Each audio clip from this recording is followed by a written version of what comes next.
One important thing that stands out with MMA and martial arts, that MMA is not a martial art. It's not a noble martial art like karate and things like that.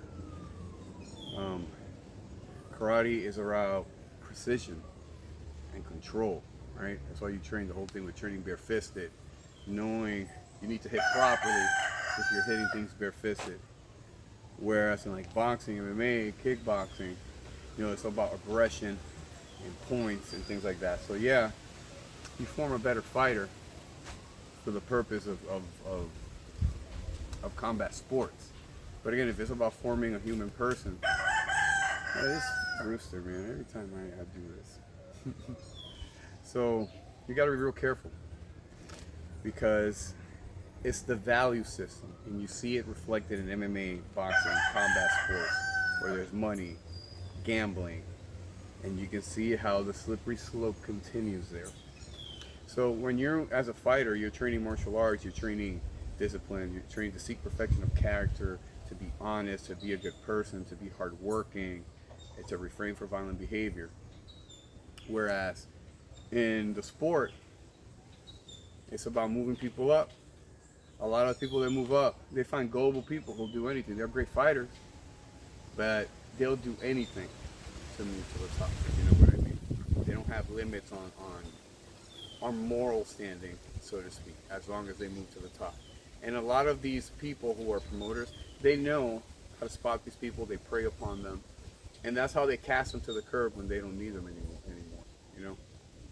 They know they're using vulnerable people, and a lot of these vulnerable people are willing to do anything. They're hungry, so to speak, and that's why you shouldn't rely on hunger. And that is not necessarily promoted. You got to be hungry. You got to push. That's a mindset that you got to use depending where you're at in a certain state. But just thinking that you're hungry and impoverished and you got to do anything in a struggle, you got to step over anybody, that the ends justify the means.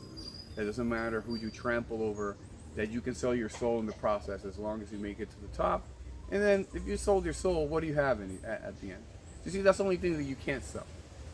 And martial arts is part of the path that you are developing the soul in a physical way through the integration of darkness, right? So beware, if you're a young fighter, you're trying to compete, these people feed you to the sharks, no problems. On the other side, yeah, he's good enough, and you're a fluffer. I don't know what they call him anyway. I'm just trying to make up a term. That next thing, you just get beat up. So because they're bringing this other person up, because that's the guy in the story, just akin to WWE. And this is why you have to cultivate high value relationships and cultivate things around values. That's why we started talking about martial arts when it came to the values around it. Seeking perfection of character,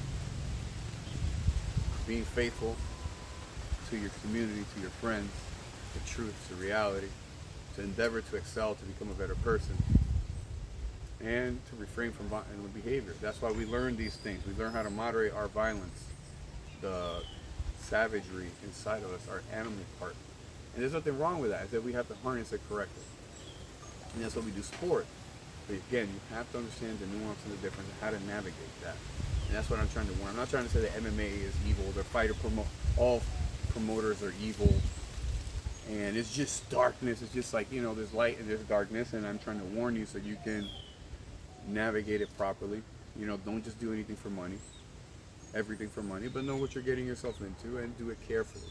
Because people are not trying to take care of you. It's a business for them. And when you do it, you should observe the principles of the art of war. Do you know yourself? Do you know the opponent? Then you're going to do well. You prepare for that with a team of people who are moving you to the top. That's like, you see the contrast of what I'm saying.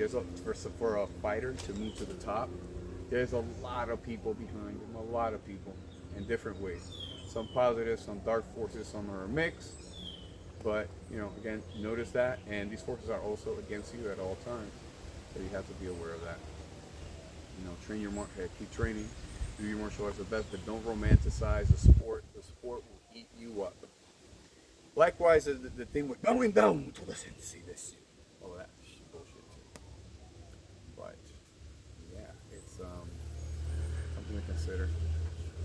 Keep training. Let me know what you think. And download the Fear Transmutation Manual linked below. I'd love to hear what you think.